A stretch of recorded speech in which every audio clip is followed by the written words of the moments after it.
Hey everyone, welcome to Mathematics Guru channel. This channel is especially made for CBSE class 10th to 12th students. यहाँ हम math को easy, simple और step by step वे में समझेंगे. इस channel पर आपको मिलेंगे important concepts, formulas, examples, board exam questions और स्मार्ट ट्रिक्स, जिससे आप मैथ में बेटर मार्क्स स्कोर कर पाओ. अगर मैथ्स आपको डिफ़िकल्ट लगती है तो no worries, mathematics Guru maths को इजी, क्लियर और इंटरेस्टिंग बना देगा. So don't forget to subscribe the channel, like the video and let's start learning. चलिए आज का लेसन स्टार्ट करते हैं. तो चलिए आज हम स्टार्ट करते हैं चैप्टर 2 पॉलिनोमियल से. What is polynomial? सबसे पहले देखते हैं पॉलिनोमियल इन वन वेरिएबल. इसका मतलब है, देखें जैसे एग्जाम्पल है 4x + 2. इसमें कितने अलजेब्रा इन्वॉल्व हैं? सिर्फ x. तो इसका मतलब ये पॉलिनोमियल है किसमें? वन वेरिएबल में. ठीक है. अच्छा, ऐसे ही हम ये वाला एग्जाम्पल देखें तो 2y² - 3y + 4. इसमें कितने अलजेब्रा इन्वॉल्व है? Only y. इसका मतलब ये भी पॉलिनोमियल है हमारा वन वेरिएबल में. ठीक है. अच्छा चलिए ये बताएं, px = 3x² + 5x + 7. ये कितने वेरिएबल का पॉलिनोमियल है? ये है वन वेरिएबल का पॉलिनोमियल.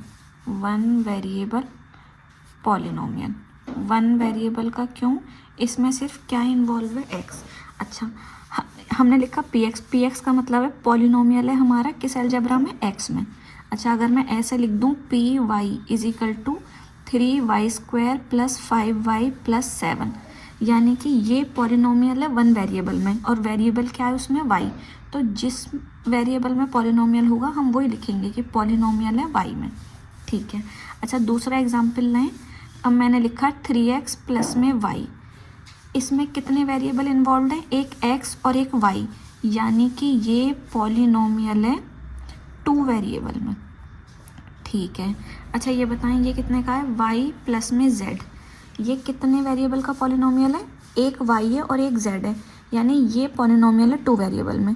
अच्छा, अब खुद से बनाएं कोई भी पॉलिनोमियल थ्री वेरिएबल का. मैंने लिखा है x + y + z. इसमें तीन अलजेब्रा हैं, x, y और z. इसका मतलब ये पॉलिनोमियल है थ्री वेरिएबल में. ठीक है. अच्छा, ये कितने वेरिएबल का पॉलिनोमियल है? 4x + y 2 का. ये कितने का है? 1 का, 3z. अच्छा, 3x + y + z + t. ये कितने वेरिएबल का पॉलिनोमियल है? 4, x, y, z, t. ठीक है. अब हम देखते हैं इन पॉलिनोमियल की डिग्री. ये पॉलिनोमियल है वन वेरिएबल में. ठीक है. उस वेरिएबल की पावर यानी x की 2 भी है, x की पावर 1 भी है. x की हाईएस्ट पावर कितनी है? 2. इसका मतलब इस पॉलिनोमियल की डिग्री हो गई हमारी 2. ठीक है. इस पे आते हैं. ये जो वेरिएबल है y, इसकी डिग्री है 2. अच्छा, यहाँ y की पावर 2 है, यहाँ y की पावर 1 है, तो हाईएस्ट पावर कितनी हो गई? 2. इसका मतलब इसकी डिग्री भी हो गई हमारी 2. ठीक है. अच्छा, अब हम देखते हैं नेक्स्ट एग्जांपल है 4y³ + में 6y + में 4. अच्छा, ये पॉलिनोमियल है कितने वेरिएबल में? 1 में. सिर्फ y है. अच्छा, y की पावर यहाँ 3 है, यहाँ 1 है. हाईएस्ट पावर कितनी है y की? 3. तो हम कह देंगे इसकी डिग्री हो गई 3. ठीक है. अब एक आता है लीनियर पॉलिनोमियल. लीनियर पॉलिनोमियल मैंने लिखा 4x + 5. ये पॉलिनोमियल है इन वन वेरिएबल, और इसकी हाईएस्ट डिग्री कितनी है? 1. तो वो पॉलिनोमियल जिनकी डिग्री कितनी हो? 1, उसको कहते हैं लीनियर पॉलिनोमियल. ऐसे ही quadratic polynomial. Quadratic polynomial 4x² + में 6x + में 5. इसमें वेरिएबल x की हाईएस्ट डिग्री है 2. इसमें वेरिएबल x की हाईएस्ट डिग्री है 2. तो जिनकी डिग्री 2 होती है उनका नाम है क्वाड्रेटिक पॉलिनोमियल. सिमिलरली अब आप बताएं cubic polynomial. Cubic polynomial example हो गया 4x³ + में 6x + में 5. इसमें वेरिएबल की हाईएस्ट डिग्री कितनी है? 3. तो जिसकी डिग्री हो जाए 3 उसका नाम है क्यूबिक पॉलिनोमियल. चलिए रिवाइज करते हैं. सबसे पहले पॉलिनोमियल इन वन वेरिएबल. अपने मन से कोई भी एग्जांपल सोचें. अच्छा, बताना मैंने सही बताया कि नहीं. 5z + 7. ये वेरिएबल है, ये पॉलिनोमियल है वन वेरिएबल में? यस, z में है. अच्छा, अब डिग्री बताएं मुझे. 3x² 3x² + 6x + 5, इसकी डिग्री कितनी है 2 और इसका नाम क्या है क्वाड्रेटिक पॉलिनोमियल।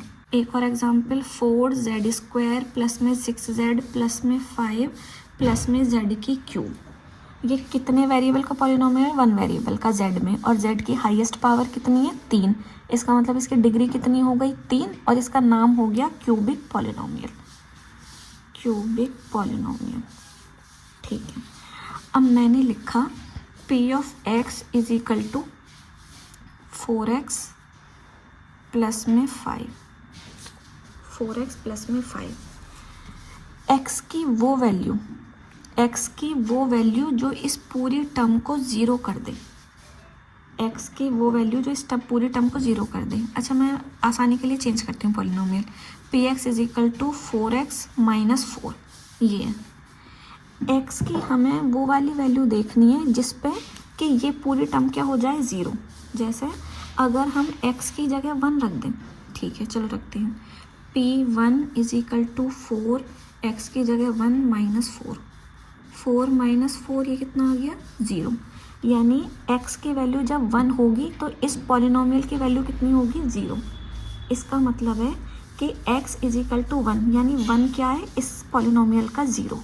कोई पूछे इस पॉलिनोमियल का 0 क्या है कि 1, यानी x की वो वाली वैल्यू जिस पे इस पूरे पॉलिनोमियल की वैल्यू 0 हो जाए, ठीक है। दूसरा एग्जांपल देखें, 5x माइनस 10, ठीक है। अगर अब मैं x की जगह 2 रख देती हूँ, चलिए रखते हैं 5 2 माइनस 10, 10 माइनस 10, यानी अगर इस पॉलिनोमियल में हम x की जगह 2 रखते हैं तो इस पॉलिनोमियल की वैल्यू कितनी आ रही है 0। तो हम कहेंगे कि 2 इस पॉलिनोमियल की 0 है। समझ गए 0 का मतलब। अच्छा, नेक्स्ट एग्जांपल देखें, px is equal to x² minus 4, ठीक है। अच्छा, एक बात है, x की जब हाईएस्ट पावर कितनी थी 1, यानी ये कैसा पॉलिनोमियल है, लीनियर पॉलिनोमियल, क्योंकि इसकी डिग्री 1 है। तो इस पॉलिनोमियल की एक ही 0 होगी, बस 2। कोई पूछे इस पॉलिनोमियल के नंबर ऑफ ज़ीरोस कितने हैं, यानी x की कितनी वैल्यू है जिस पे ये पॉलिनोमियल की वैल्यू 0 आ जाएगी, तो सिर्फ x की एक ही वैल्यू है 2, जिस पे इस पॉलिनोमियल की वैल्यू कितनी आ जाएगी 0, ठीक है। अब मैंने अगला पॉलिनोमियल लिया है x² माइनस 4। अच्छा, कितने वेरिएबल का पॉलिनोमियल है, पॉलिनोमियल इन 1 वेरिएबल ओनली x, ठीक है। डिग्री कितनी है 2, नाम क्या है क्वाड्रेटिक पॉलिनोमियल। जितनी डिग्री होगी उतनी ही पॉलिनोमियल के नंबर ऑफ ज़ीरोज़ होंगे। जैसे अगर हम x की जगह 2 रख दें या माइनस 2 रख दें, देखें पहले x की जगह 2 रख रहे हैं, 2 का स्क्वायर माइनस 4, 4 माइनस 4 यानी कि 0, ठीक है। अब x की जगह रखते हैं माइनस 2, माइनस 2 का स्क्वायर माइनस 4, ये भी कितना हो गया 4 माइनस 4 यानी 0। अच्छा, माइनस 2 का स्क्वायर है, इसका मतलब माइनस 2 को हमें 2 बार लिखना है, माइनस 2 मल्टीप्लाई माइनस 2, तो माइनस माइनस हो गया प्लस और 2 2 ज़ा 4, ठीक है, ऐसे आ गया +4। तो अगर हमने x की जगह 2 रखा तब भी पॉलिनोमियल की वैल्यू 0 आई, x की जगह -2 रखा जब भी पॉलिनोमियल की वैल्यू 0 आई। इसका मतलब इस पॉलिनोमियल के नंबर ऑफ जीरोस कितने हैं 2, यानी x की ऐसी 2 वैल्यू हैं जिस पे इस पॉलिनोमियल की वैल्यू 0 हो जाती है। x की वो 2 कौन सी वैल्यू हैं जिस पे इस पॉलिनोमियल की वैल्यू 0 हो जाती है, एक x की वैल्यू 2 है और एक -2। कोई पूछे कि इस पॉलिनोमियल के नंबर ऑफ जीरोस कितने हैं, तो इस पॉलिनोमियल के नंबर ऑफ जीरोस हैं 2, एक +2 और एक -2। जितनी डिग्री होगी उतने ही नंबर ऑफ जीरोस होंगे। अच्छा, अब बस कोई ये पूछ ले कि px is equal to x³ plus में 4x प्लस में 3, इसके नंबर ऑफ जीरोस कितने होंगे, तो इसकी हाईएस्ट डिग्री कितनी है 3, इस पॉलिनोमियल की डिग्री है 3, तो इसके नंबर ऑफ जीरोस भी कितने होंगे 3। ये आपके पेपर में नहीं आएगा कि कौन कौन से होंगे, ठीक है। अब हम करते हैं एक्सरसाइज 2.1, ठीक है। इससे पहले हमने क्या पढ़ा था, कोई पॉलिनोमियल, उस पॉलिनोमियल का नाम क्या लिया था हमने px, ठीक है। यहाँ पे ये क्या कह रहे हैं कि px किसके बराबर है y के, हम px बोलें या y बोलें एक ही बात है। अच्छा, पहले पढ़ते हैं क्या कह रहा है। The graphs of y is equal to px are given in figure 2.10 below for some polynomials px, find the number of zeros of px in each case, ठीक है। हमें कुछ पॉलिनोमियल के ग्राफ दे रखे हैं। अब पूछ रहा है कि हर ग्राफ में नंबर ऑफ ज़ीरोज़ कितने होंगे। ठीक है, नंबर ऑफ ज़ीरोज़ हमने थोड़ी देर पहले क्या पढ़ा था कि x की वो वैल्यू जिन पे px की वैल्यू क्या हो जाए 0। दिक्कत तो नहीं है। x की वो वैल्यू जिन पे px की वैल्यू क्या हो जाए 0, हम कहेंगे कि वो जीरोज़ हैं। ठीक है, px की वैल्यू 0 हो जानी चाहिए। ये यहाँ px को y से डिनोट कर रहे हैं, यानी कि x की वो वैल्यू जिन पे y की वैल्यू क्या हो जाए 0। दिक्कत तो नहीं। पहले हमने कहा था कि x की वो वैल्यू जिन पे px की वैल्यू क्या हो जाए 0। यहाँ पे ये px को किसके इक्वल मान रहे हैं y के, यानी अब हमें x की वो वाली वैल्यू ढूंढनी है जिस पे y क्या हो हमारा 0। ठीक है, अच्छा पहले ग्राफ को देखते हैं। अब पहले ग्राफ को, तो ये तो हुआ x एक्सिस, ये तो हुआ x एक्सिस और ये हो गया y एक्सिस। ठीक है, अच्छा x एक्सिस और y एक्सिस वाली लाइन छोड़ देते हैं। इसके अलावा कौन सी लाइन है, ये px को हम ग्राफ से भी शो करते हैं, बाद में बताऊंगी, है ना, अभी देख लेते हैं। ठीक है, ये वाली लाइन है। हमें ये देखनी है कि इस लाइन पे y की वैल्यू 0 कहाँ है, कहीं नहीं। y की वैल्यू तो 0 कब होती, इसमें देखते हैं सेकंड वाले में y की वैल्यू 0 कब होती। जैसे कि ये ग्राफ देखें, ये वाला ये x को यहाँ कट कर रहा है, यानी कि x एक्सिस पे y की वैल्यू कितनी होती है 0। x एक्सिस पे हमारे y की वैल्यू होती है 0। तो ये एक ऐसा पॉइंट है ये वाला जिस पे y की वैल्यू कितनी होगी 0। इसका मतलब नंबर ऑफ जीरोस कितने इसमें 1। अच्छा आ जाएगा अभी समझ। थर्ड और देखें।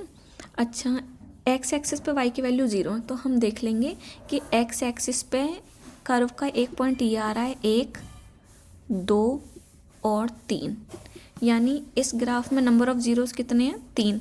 हम वो वाले पॉइंट्स ढूंढ रहे हैं ग्राफ के जिस पे y की वैल्यू 0 है, और हमें पता है कि y की वैल्यू 0 कहाँ होती है x एक्सिस पे।